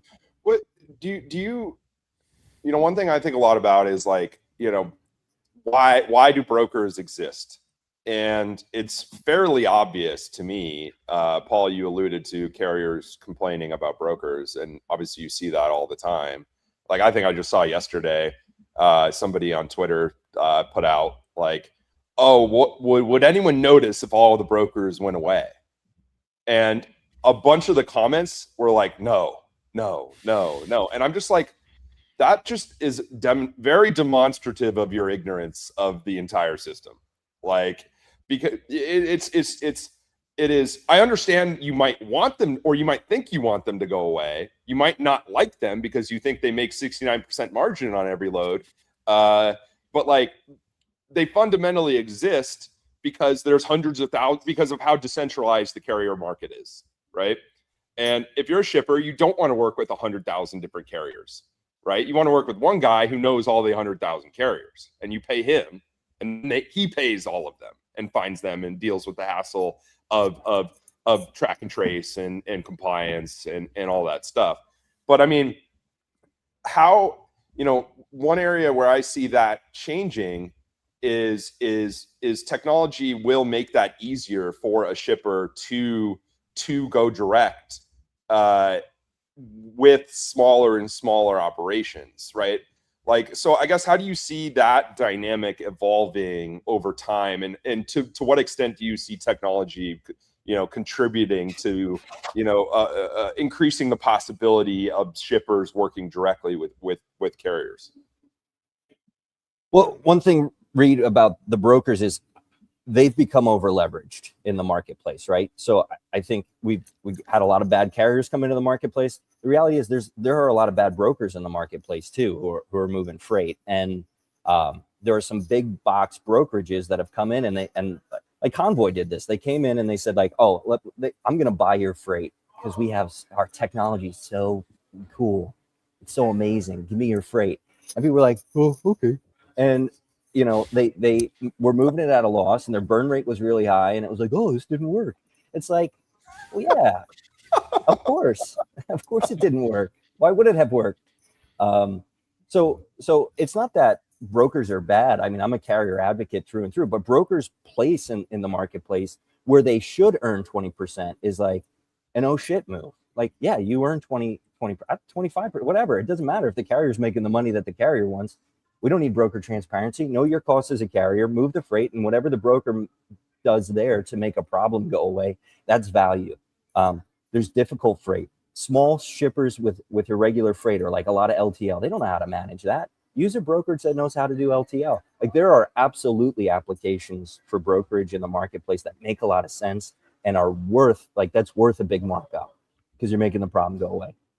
But in the, oh, I got a single throat to choke, if you're spending, you know, $100 million on freight and you're giving all your freight to a broker, like, you have the scale and the ability and absolutely the technology now to work directly with carriers on their regular freight. Why would you not do that? You're going to see more consistent pricing, and you're going to see more consistent levels of service, right? As a carrier, it's the carriers who have that network discipline. They learn how to service the business. They're going to keep your accounts happy. And like, you get chargebacks if you're late in certain parts of the industry. Like, that gets really expensive. And just because it comes out of somebody else's budget doesn't mean it's good for the business. Technology wise, obviously we have a lot of push for AI and other automations. I think the obvious thing is, like, okay, if we're seeing two AI agents talk to one another, why wouldn't a shipper just buy that technology instead of using a third party? I mean, that affects our business too. And why wouldn't they do that? Just, it kind of seems obvious. So Yeah. wait, Go ahead, Paul. yeah. So you're basically saying like the shipper should have an AI and it just communicates with AI carriers essentially, or AI carrier agents. I'm not saying they should. I'm saying they could. Yeah, and they might soon. And they might soon. Yeah. Yeah. So I'm not sold on that they should. Okay, I'm curious here because Reed, we discussed this earlier in the show, was essentially how we're a little bit thinking like we're not imagining the future as creatively, or at least we're not looking into the future the way maybe we should. And I think Reed was kind of annoyed at like how at TPM people aren't really thinking big enough of where the industry can go. And I'm curious, Ed, like, where do you see us going? Because, you know, like we talked about this also like an hour ago. We were talking about like how like containers didn't exist 100 years ago. You know, a century ago, containers didn't exist. Semi trucks just like were invented 100 years ago or whatnot. And, you know, like the industry is constantly changing and evolving. And I'm curious, like, you know, being an owner of a company, especially connecting shippers and carriers, where do you see the future, especially for TruSygnal and Burns Logistics? And like, where do you think we're headed? Well, I believe in a freight world where freight picks up on time, delivers on time, and everybody involved makes a good living, right? I believe that's very possible. I don't think that's the world we've been living in, but I think it's possible. I'm afraid of us blindly leaning into technologies and not understanding their implications and what they're gonna, like, how that's gonna impact us and as an industry and as a society, frankly. But I agree. The possibilities are phenomenal right now. Like, we can use this churn to really like fix a lot of problems. One thing that I think needs to change is like, it's really simple, and the simple things can make a huge impact, like cost structure and pay structure. Like, drivers are paid per mile. Well, it doesn't really work with the out of service or with the hours of service rules very well. Like, you're very much limited on how much you can make, and the fleets that pay well. Like, I think Walmart's a good example, and some will say, well, they're not an irregular route over the road contract carrier, so it's incomparable. I don't think it is. Over the road truck drivers want to work for Walmart because they're paying a salary and activity fees, right? So lots of people want to go work for Walmart because it's a good truck driving job. This needs to be a good job, and for as long as we have drivers, right? Like, whatever happens with autonomous vehicles, an over-the-road truck driver should be making enough money to provide for a family, which means 6 figures. It doesn't mean $60,000 to be out on the road for 3 weeks at a time. That's bullshit. And as an industry, we need to address that. The drivers who work they work really hard. They need to make a good living. And like, so sometimes I get frustrated with like, well, my AI agent talk to your AI agent. I'm like, yeah, can we take care of the truck drivers? This guy needs a place to go to the bathroom. Like, he needs a place to park. Can we let's fix these problems. Like, there are really basic, fundamental human problems that we need. And so if we're going to change how drivers are paid and like pay them a salary or hourly rate, well, then probably the way we pay for freight is going to have to change too. Like, paying per mile may not work anymore. I don't have an answer here. I just think it's something we need to question and talk about, because I think that would make a really big difference in the industry. Yeah, it's. I mean, I am also sympathetic to those viewpoints, but at the same time, I think it's like we live in like a very messy world that is not ideal in essentially every way, right? And it's very easy for us to say, oh well, it should be that way. Reed, you told me, you said we had to think bigger. I'm trying to think big with you, man. No. I understand what you mean, but I think there's a difference between thinking in terms of ideals, and I do think we should aim at ideals. Like we should be aiming our actions at accomplishing something that's great for everybody. We want great outcomes for everybody, of course, naturally. That's what we want. And so I think you have that as the North Star. I think that's the right way to think about it. But I'm just, I guess where I get a bit stuck is like, I'll just give you an example. Like, you know, if you think about like what we've already touched on, which is like, why aren't more carriers going direct with shippers, right? If the broker's in the middle of the transaction and they're in the spot market or even in the contract market, because they do play, you know, a decent amount in the contract market, and they've certainly gobbled up a bunch of contract freight that probably more than people ever would have expected, right? Yes. So they do play in that domain.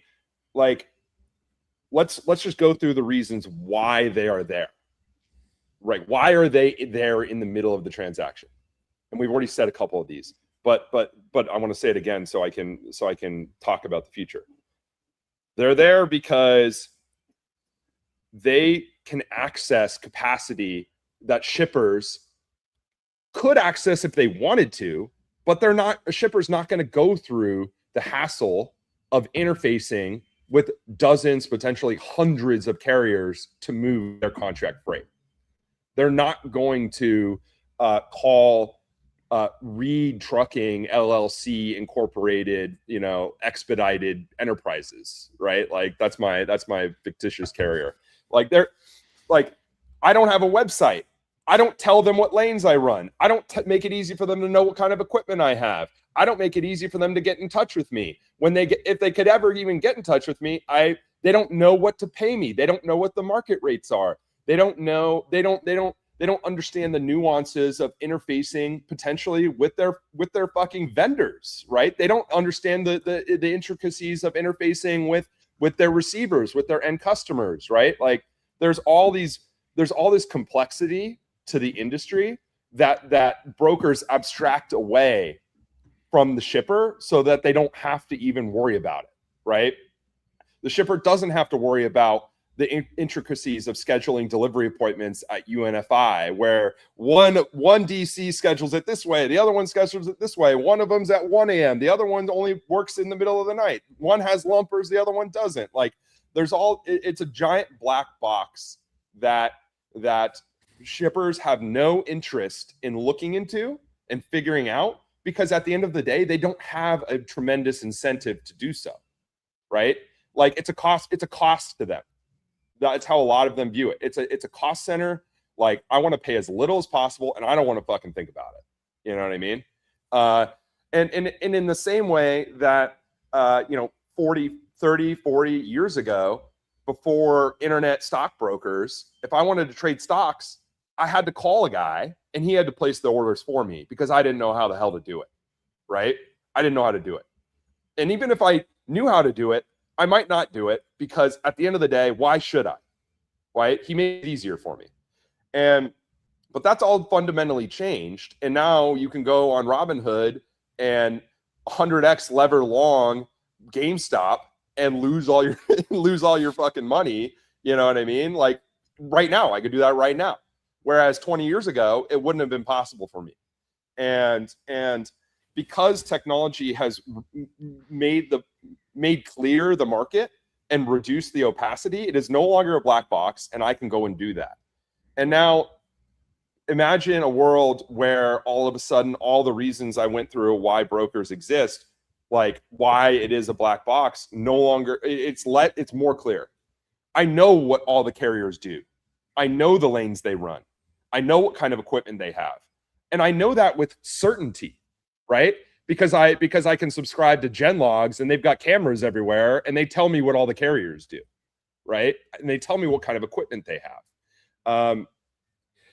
I have that. That's one component. You can And sign up then for TruSygnal too, Reed. You sign up for TruSygnal. Whoever, like everybody, like obviously I'm thinking very meta here. I'm not thinking about, I'm thinking just kind of zoomed out. So we'll turn this into a plug for you in a second, or I'll let you do that. Yeah. Anyway, we kid. Like, okay. So I remove, technology will make the market less opaque, right? Now, so I know all the carriers. Then I might be able to know the rates. Like it might be very easy for me to know what Dallas to Chicago dry van is for right now. And I know where all the carriers are, and I know who runs that lane, and I know who does the best job. I know who does it consistently, and I know how to get in touch with them because it's literally right in front of me. And so I think, and I'll wrap up here in 1 second. I know I've been going on here. I apologize. I just think that's very quickly we're going to be in a world where all of those reasons contributing to the opacity of the industry are going to be gone, and which I think is probably very exciting for your business. And if I were you, I would probably be excited about it, and I feel like you probably are. I at least I would think. So I guess just like, again, I've left you with a pile of a bunch of shit. So Reed was cooking there for a little bit. Figure it out and let me know what you think. So yeah, basically, Ed, you got a couple of minutes here to finish up. Like, I mean, I think what, yeah, I'm just gonna stop talking, Ed. I'm curious what your thoughts are. Yeah, the text here, Reed, for all this, I completely agree, and I think it can fundamentally. How are we going to deploy it, right? Like, who is the technology being sold to, right? Had a really interesting conversation with a guy. I was telling him about TruSignal. He's like, who's your customer? I'm like, shippers and carriers. He's like, why aren't you selling to brokers? I'm like, well, brokers have plenty of technology. They don't really need me. He's like, well, that's how you make money in freight tech. You go sell to mid-sized freight brokerages because they don't ask any questions. They just sign up for whatever's new. Yeah.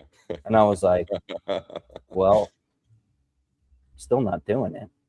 But but I get the appeal, I guess. You know, if it's a cash grab, then yeah, I guess you do that. But yeah, the industry. So we have all these AI companies, and they're really selling to brokers, right? Like, well, they could sell that same technology to carriers. They could sell a lot of the same applications directly to shippers. But like, I'm just not seeing that marketing or that approach. And it's probably because of the reason that this guy gave me, which is very valid. But if we're gonna shift the industry, and we have to shift how we think, and we have to shift who we help. I mean,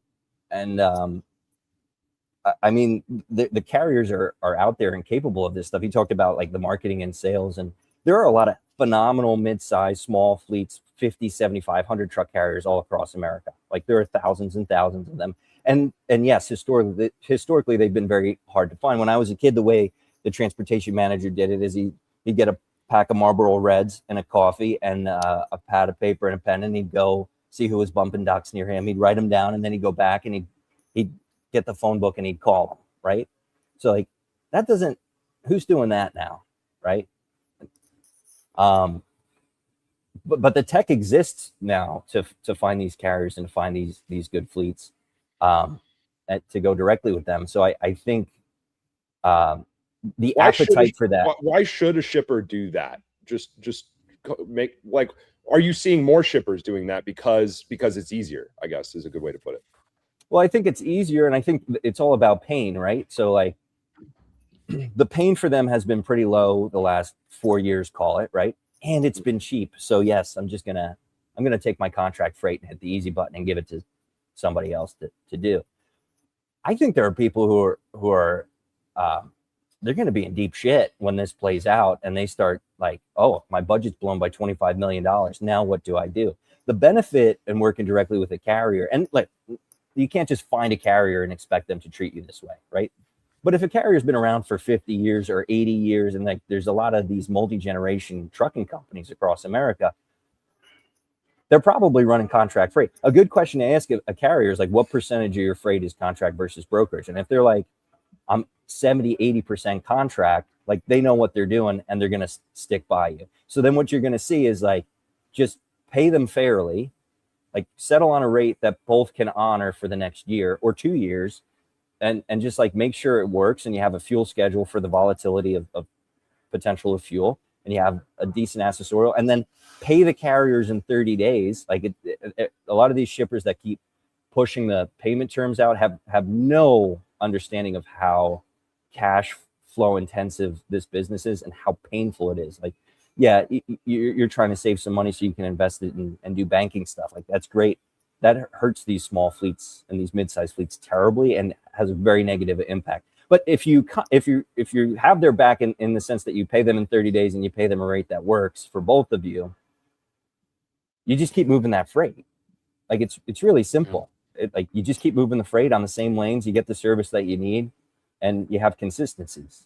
So Ed, where if somebody wants to, if you're a carrier or a shipper and you want to work with TruSygnal, where do they go? TruSygnal.com.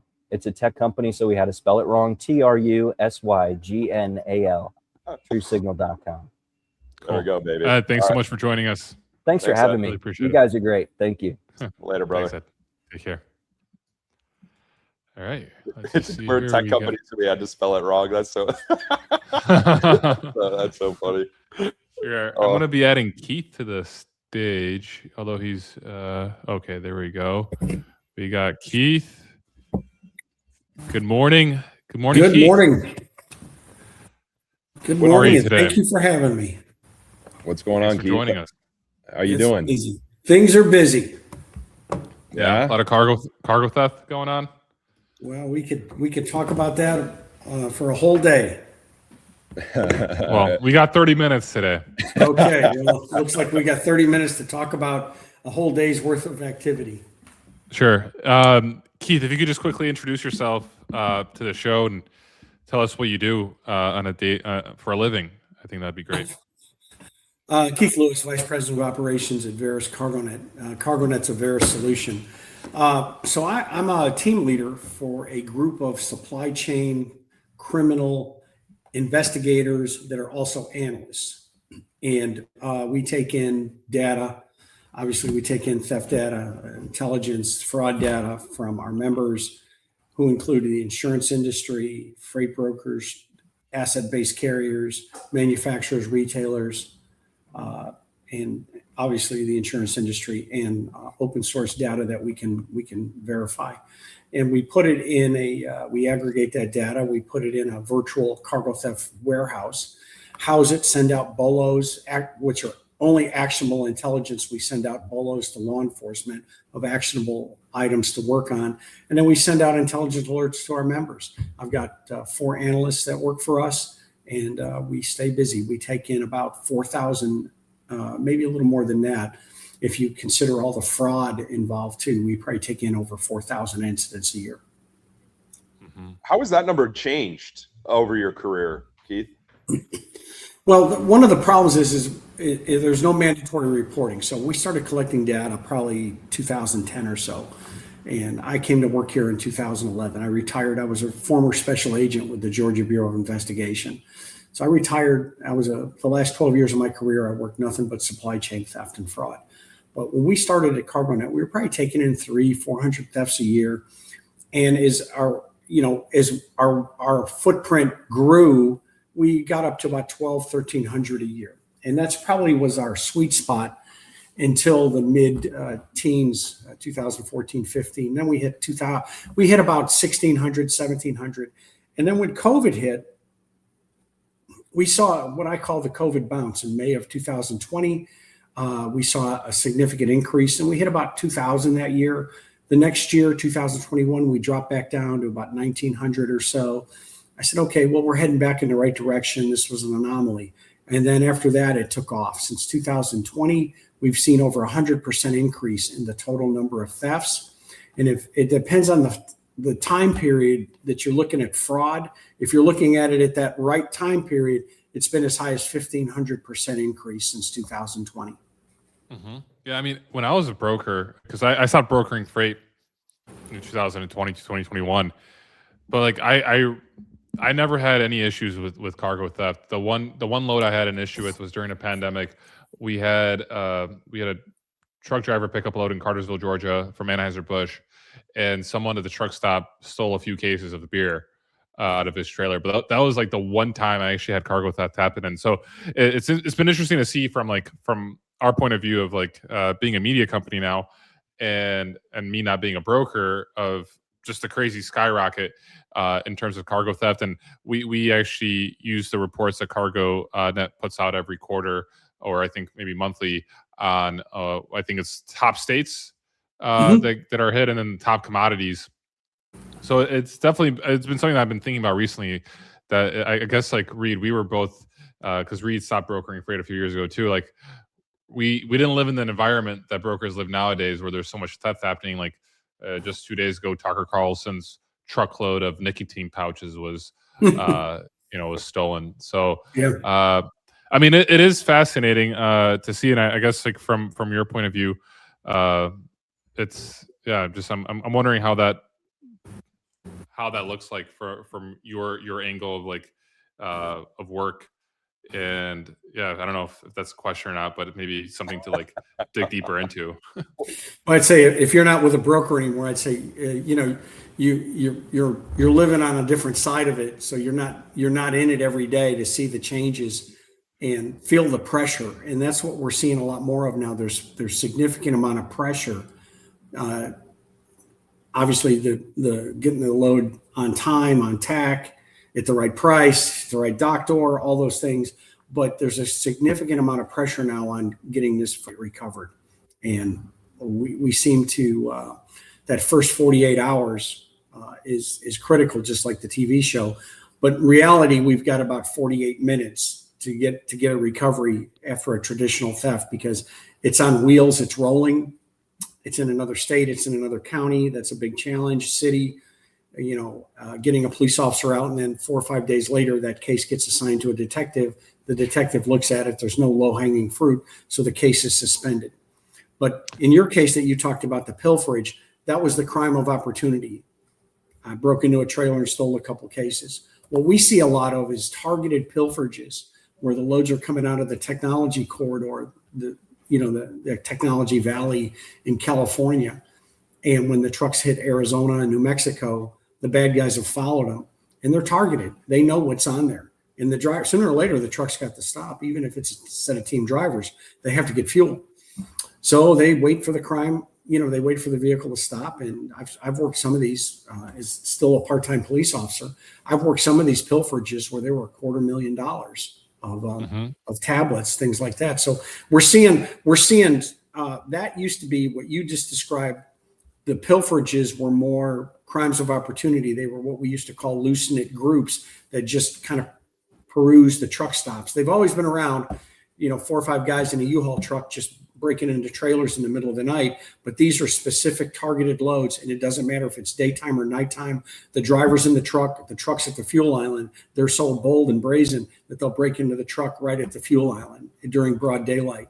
On the truckload side, we still see that, and that's coming back. It's increasing. Is what you have to recognize is companies get better, and our members, this industry does a great job at mitigating the problem. And as they do a better job of preventing the fraud, the bad guys are hooked on it. They're not going to give up. They're going back to traditional full trailer load thefts now. So we're seeing an increase in those, specifically copper and those type of commodities. So on that note, real quick, Paul, I'm wondering how much, like you hinted on like the jurisdiction of like crime investigation, right? And I imagine that gets pretty complex as you move across state lines and move across different counties. And I'm wondering how much of the increase in cargo theft is just a result of criminals understanding that just the incentives of the investigators. You know what I mean? Like, how do you think about that? Well, I got to say you're spot on, and nobody's ever asked me that question before, and I think it's a great question. But you're spot on, because our business is very complex. It's not any more complicated than working in a manufacturing company. It's just different complexities. The one thing I always tell people is the bad guys are good at a few things. One is return on investment. They get the stuff for free. The other thing is they know our business. They know our business because they work in our business. They're legitimate today, and on the back call, they're going to steal a load.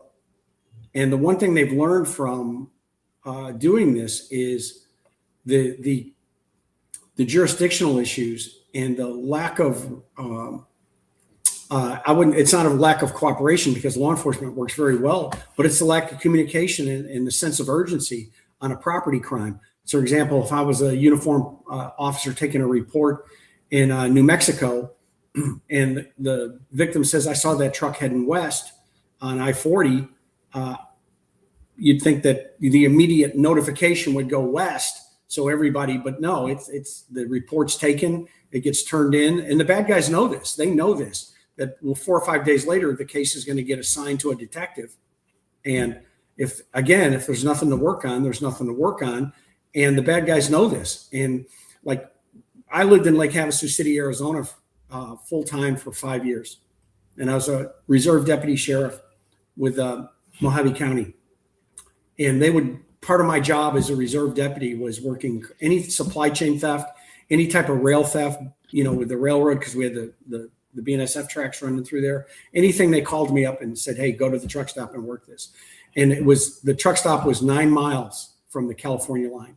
So the bad guys knew they could follow a truck there, or jump on a train in Needles, California, take the product off the train, take the product off the truck at exit 9, where the 2 major truck stops are. And in a matter of 10 minutes, they're back across the state line into California, and they're home free, because even if I was following them, I couldn't chase them into California. Is that, and that's just like a fundamental, I mean, there's no reason why you're unable to go to California, other than you've got this artificial barrier there preventing you jurisdictionally from crossing that line. Is there ever, like, and how is law enforcement adopted? I imagine everyone in law enforcement who's concerned about this is like, wouldn't it be great if we could just send Keith across the border with California and he could just go chase them? Like, what is preventing that from being the? Yeah, it's a steel wall. I used to call it the city limit cutoff switch on the car. Yeah. So, yeah, there's no federal jurisdiction. You'd have to be federally deputized to run across the state line to catch them. Now, if it's probably one of the 7 deadly sins, you could probably push it and run across that state line and just, like, if they just killed somebody, if they just murdered somebody, one of the 7 deadly sins, right? Yeah. I could follow them, get another agency over there to stop them, but no agency is going to put their officers out there, and you can't blame them. We live in such a litigious society. I get out in California. Let's say I do follow them to California scenario. I'm running 100 miles an hour to catch them. I turn the car over, or I run over someone out there. Look at the liability that comes back on the agency, and then I'm on the 6 o'clock news for a property crime. So we live in a tough world with the jurisdictions, and you could probably push it a little. And I was always the guy that pushed it. If you look at my disciplinary history, you could probably see I pushed the envelope a little. But it's just not feasible. And then from my standpoint as an officer safety, I get over there, I get out of radio range. Who am I talking to? I'm using my phone. Nobody knows where I am.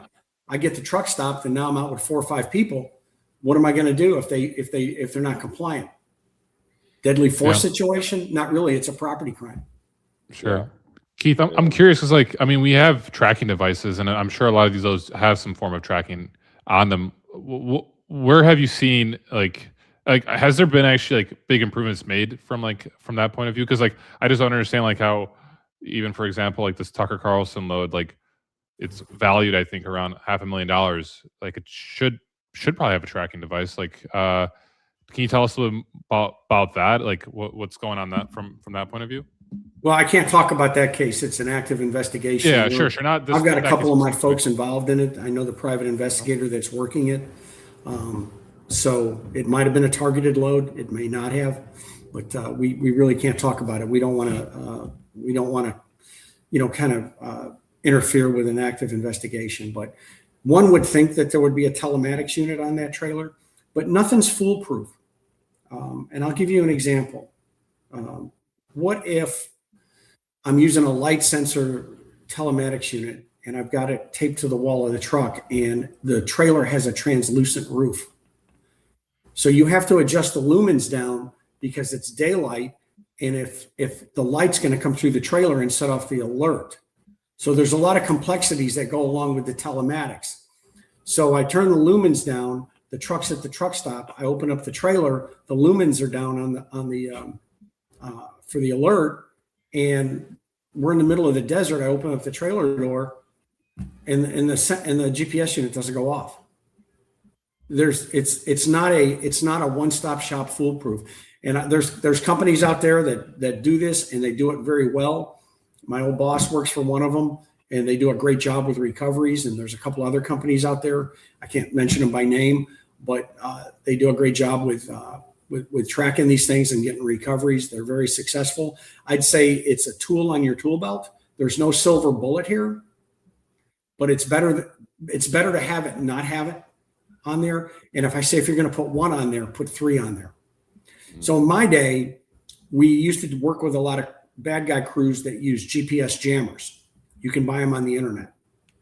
The more antennas on this little box, the more frequencies it'll jam or throw the frequency off. We don't see a lot of those anymore because the bad guys use what's an RF, we call it an RF sniffer. So they can walk along the trailer with a wand, almost like the wand you see when you go to the courthouse and they're wanding your body. They walk along the trailer and it'll tell them where the frequency's coming from, and they know exactly where the GPS units are. But not every bad guy knows that. Not every bad guy has it, and they're not foolproof. So we shouldn't maybe be disclosing this on a live show. No, everybody knows this stuff. Everybody knows this stuff. So that you can Google it. You can AI it this stuff and you can get it. So we're not giving away any trade secrets here. But it's better to have it and not have it. I guess that's the best way I can put it. What piece of technology has been most impactful in preventing cargo theft? Because obviously prevention is the ideal step to solve. Anyway, I'll leave it at that. Like, what do you think from a tech standpoint has changed the game the most? Well, it's the spokes on the wheel, right? So it's not just one piece. It's telematics. You got 2 or 3 good companies out there that provide those. You've got companies that you've got somebody mentioned earlier, Genlogs. You've got other companies like Victoria Highway Overhaul. All these companies make a great product. Tive, they make a great product. Fantastic. So you've got to have, and there's no silver bullet. You can't have one of them. You've got to have a multitude of things on your tool belt. And what's the most important part? The data that pushes it. And, we provide that data to our members of where the thefts are, how they occurred, the methods, where they're happening, what they're stealing. So without the data, you're operating blind. You're just putting a GPS on a truck, and you may not need one on that truck. You should have it on one that's going through a high risk area. So you've got to look at all these tools on your tool belt, and you've got to make a decision. You can't just say, well, let's hope against hope that we put a GPS unit on there, or we use this platform or that platform. You've got to be, this is a team sport, and technology does play a role in it, but it's a team sport. You've got to have the shipper on board too. You've got to be doing vetting at the point of pickup. Is it the right driver? Is it the right truck? Did you record the VIN number? Did you record the plate number? Did you take a picture of the driver? Did you take a picture of the driver's license? And that's one of the biggest pieces right there. It doesn't cost a lot of money to take a photo. And if you walk through Home Depot and walk through, or Lowe's, and you walk through the high risk plumbing aisle with the copper or the electrical aisle, that's where the high risk stuff is. You walk down the aisle, you see yourself on camera. So you assume you're being recorded. So if you're organized retail crime pro, you know you're not going to steal today. That's not going to be, today's not your day to steal copper or electrical wire or plumbing supplies. So it's not your day. So bad guys know that too. They say, hey, look, I got to go deliver this load. And I've interviewed them where they said, I was going to steal this load, but they took a picture, they took my thumbprint. They took a photocopy of my driver's license. They walked out to the truck, opened the door, and took a picture of the VIN plate. They walked to the back of the trailer and pulled on the license plate, and they noticed it was Velcroed on. So, those are the type of things that we all need to come together, working with shippers, working with the intermediaries, working with the asset-based carriers, and working with your drivers. Driver education is key. Mm-hmm. That's fascinating though, like to hear that like a driver was planning on stealing a load, and then because he took his fingerprint, he's like, no, I got to deliver this. And so you can just imagine there's a lot of these cases happening daily that so there's a lot of drivers out there that are looking to steal freight. Sometimes the driver doesn't know they're involved in the theft. Yeah. They're an innocent driver. Yeah. They got the load off the load board. They get it picked up. They don't even know anything. And the person they got the load from says, call me once you get loaded. Yeah. And they think that person that's their boss for that load. That is their boss. Call me when you get loaded. They call them and say, okay, this is the blind shipment. It's not going to go from A to B. It's going to go from A to C. You're going to take it 30 miles instead of 400 miles, but I'll still pay you the same. So the driver doesn't know they're involved in the theft. And I feel for them. We field calls all the time from drivers that call us and say, hey, something's not right here. They told me to meet them in this shopping center parking lot. They're here with a U-Haul truck and a pallet jack. Yeah. Something's wrong. Mm-hmm. No, and at that point, it's on the driver to understand that something's wrong and then do something about it, right? And they might not always have the incentive to do that, or it might seem right because maybe they've done something similar in the past and it was legit, right? Absolutely. What I just described to you has been an ongoing practice. My dad was in the trucking business in the 60s and got out of the business in the 80s after deregulation.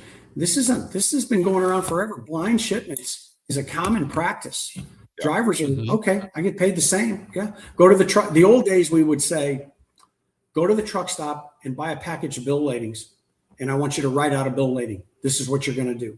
And that was a common practice. We saw that a lot with plastics, with regrind plastics, because that's just basically a scrap commodity. And the buyer doesn't want the shipper, the buyer, the intermediary, the broker doesn't want, not the freight broker, but the plastics broker doesn't want the shipper to know who he's selling it to. He doesn't want the buyer to know who the shipper is. So it's a common practice. And my dad ran a trucking company. We did it all the time. So the drivers are used to this type of procedures. But some of them are like, yeah, they're paying me $2,000. I took the load 30 miles and they got a U-Haul truck here. And these guys look really hinky and they're paying me in cash. They put the money in a brown paper bag. I need to call somebody. Or it's too good to be true. So they're I'm going to roll with this. But there is a statute. Every state has a statute in the criminal code that's knew or should have known. You knew or should have known it was stolen. And you're right. But you can't, unless you get a confession from the driver. Yeah, I knew it was too good to be true. Hey, I'm just doing what they told me to do. You can't make a case on the driver, and making a criminal case on the driver, which is going to go nowhere, is not going to get your freight back. Yeah. So drivers could call CargoNet, and we all day long we field calls from them all day long. That's interesting. I'm going to pull up real quick because this is some data. This is for the 2025 supply chain risks from CargoNet, and the top three states were California, Texas, Illinois. Has that changed like over the last 2 years from the top three states? No, it's pretty static. The 4 and 5 slot will move. Georgia, I think, is in the top 5. And then if you look at the top 10, all of a sudden Arizona. The joke is when I moved to Arizona that, I brought the crime with me. But Arizona all of a sudden is in the top 10 as well. But California, obviously, we talk about it, 4th largest economy in the world. It's we just surpassed Germany with the economy in California. The produce business is $38 billion. And it's no wonder that California exceeds the next 4 states. but Texas and Illinois, they're usually 2 and 3. What's interesting though, if you look at this the year before on the estimated loss value, we're at 7.25, 724 million. Here, if you look at the year before, we're about 4.25. So what's changed is the technology, AI data centers being built, those type of things, copper, that's driving the value of the stolen goods up, and things cost more. What percentage of freight theft goes unreported, if you had to guess? Well, the subject matter experts, there's a lot of subject matter experts, guys that, folks that have, done a Google search on cargo theft and that morning knew nothing. And by noon, they're on a TV show, talking about their expertise. But there are some folks that I would consider the subject matter experts, the Chuck Forsyth, Scott Cornells. Don't put me in there because I don't consider myself one. But they'll say that about 10% of the traditional theft, the straight theft, is reported to CargoNet, and about 15% of the fraud is reported to CargoNet.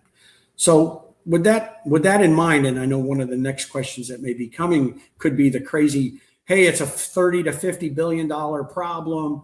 And that's a big gap, the $30 to $50 billion problem. And I was around in the days when that quote started. It was back then it was 15 to 30 billion. It was started by a retired federal agent. And he was interviewed by Inbound Logistics, and he was quoted on that. And I asked him at a conference, I said, where'd you come up with that number?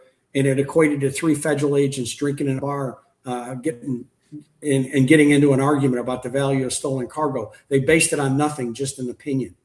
So that's been out there, and that's been kicked down the road. And now you'll see people out there, well, it's 20 to 50 billion. But I always say, cite your source. Cite your source. Well, I got it from this federal agency. Okay, go back to that federal agency and ask them to cite their source. Well, I got it from this association. There's no data. That's the biggest problem we've got is the unreporting, and then the accurate of reporting. Every state has may call it something different. In Arizona, it was commercial. It was auto burglary. In Georgia, they call it entering an auto. And some states, they call it just straight up burglary or theft. So when it gets reported to the FBI, it may not go in the right bucket. And so much of it goes unreported because it's a cost of doing business. We got to get rolling. The police aren't going to do anything. The old thing, why report it? Let's get the truck moving. It's a victimless crime. Yeah. Well, yeah, to you and I, it's not, but yeah, I had a prosecutor once. I had a big case. That was 7 trailer loads of stuff that was stolen. And I had them in court. And the prosecutor said, well, we don't have the time to prosecute this. The industry's got sloppy business practices. So, that's why they have insurance. So we're moving on to another case. So, that's a perception that the justice system has of this. So from the top stolen commodities it's food and beverage and household goods, just because those commodities could be quickly sold, right? Or resold. Well, specifically food and beverage, because it's consumable, and that's why it's the number one item stolen. I can live without an intelligent vacuum cleaner. I can live without a new tablet, but I can't live without food. So it's untraceable. We have to have it. We're addicted to food. We got to eat. And on the beverage side, it's alcoholic beverages and energy drinks. The old saying, I come from the tobacco industry of warehousing and my third-party logistics experience. The tobacco companies used to say, you make it for a penny, sell it for $1. It's legal and it's addictive. So that's why we see so many of those stolen. Household goods, we've got to have those things. We've got to have cleaners. We've got to have items to clean the house, clean the car, those type of things. So, and then if you go back to 2009, electronics was number one. And then pharmaceuticals was even on the report, not our report, but it was on the report back then, someone else's report before our time. Pharmaceuticals even had its own column, but those two industries really got their act together, and they had the money, right? They're high value, high risk, high value. So they got their acts together. Yeah. So like essentially what happens is let's just say someone steals a load of I don't know, produce. Do they typically have like a contact that just resell the whole shipment to? Do you know what, like how does it trace back to like obviously someone buys those goods then, and I'm wondering what does that typically look like? So your produce typically is going to go to a farmer's market, or it may go to the box store grocer. A grocer, your big grocery chains are not going to buy that load directly from the bad guy. So what you have is you have an intermediary. A lot of people don't know this, but you have what's called supply chain diverters. And those are folks that have a legitimate business that deal with the truck of tuna turned over, and a few cases were dented and they refused it, and I've got it for sale. So it goes to the supply chain diverter, knows the bad guy. He knows he's kind of bad guy, but not 100% bad guy. And he says, okay. And what determines the value of it is the date code on the product. The date code determines the value. And he says, all right, I'll give you this much for it. Now it's with the diverter. It's kind of back into the legitimate supply chain. And you may see this product going back on a store shelf, coming in from a diverter through a buyer, because the buyer is incentivized to buy this stuff as cheap as they can because they're bonusable on what they can save the company. But on your produce, if you say you're a load of produce, a load of lettuce or something like that, a lot of times that'll go to a farmer's market. They'll check it. They'll check the reefer. They'll look at the product. It looks good, and they'll buy it. You've got buyers there. I don't know if any of y'all ever been to a farmer's market, but I spent a lot of time at farmer's market, produce markets, the water market in Chicago from my dad's. Are you inspecting the produce there, if it's stolen or not, Keith, when you go, or no? Or are you just going there to buy produce? I'm sorry, what's that? Do you go there to inspect this to find produce that might have been stolen, or do you go there to actually buy produce for yourself? Me? Oh no, Yeah, my dad had a trucking company. We were delivering there. Yeah. Okay. Got it. Okay. Yeah, we were delivering there. But when I worked for the GBI, a lot of loads were down there that we knew that were stolen, and we'd go through there. We recovered a lot of stolen loads there at the farmers market in Forest Park, Georgia. I guess we're slightly over time here, Keith. I guess just to wrap things up, like if you could, we've got a lot of brokers listening, probably some carriers listening, just like one kind of do this thing and protect yourself. Like what's like I know you said multifaceted, get 3, all this stuff, but it's like leave them with like one kind of parting thought on how to best protect themselves. From a broker standpoint, or yeah, sure. shipper? Let's do broker and carrier. Yeah. Use every tool that I mentioned. All the tools on your tool belt. It's a team sport, and build a better relationship with your shipper. Get the shipper on board. If the shipper doesn't want to get on board and you're losing loads from them, maybe it's time to think about that. Good. All right, Keith. Well, we appreciate you coming on. You're fighting the good fight, man. It's a big problem, and thanks for coming on. And we'll have you back to hopefully see smaller numbers eventually. We hope so. We hope this is not the new norm. Yeah. All right, Keith. Thank you, brother. Thanks, guys. Appreciate it. Thanks, Keith. See ya. Yeah. Well, that was an action-packed show, bro. My light died. So I saw it got dimmer a little bit, but it's not that bad. It's manageable. It's a good show. Talked with Sal, had Ed, and then finish off with Keith. So I guess this Friday is done with. We got Friday the 13th next. So it was Friday the 13th in February, and we have March Friday the 13th as well. So cool, guys. Well, thanks for tuning in. We have 223 listeners at the moment. So we're cooking, baby. We're cooking. All right, dude. That's a wrap. I'll see ya. See ya.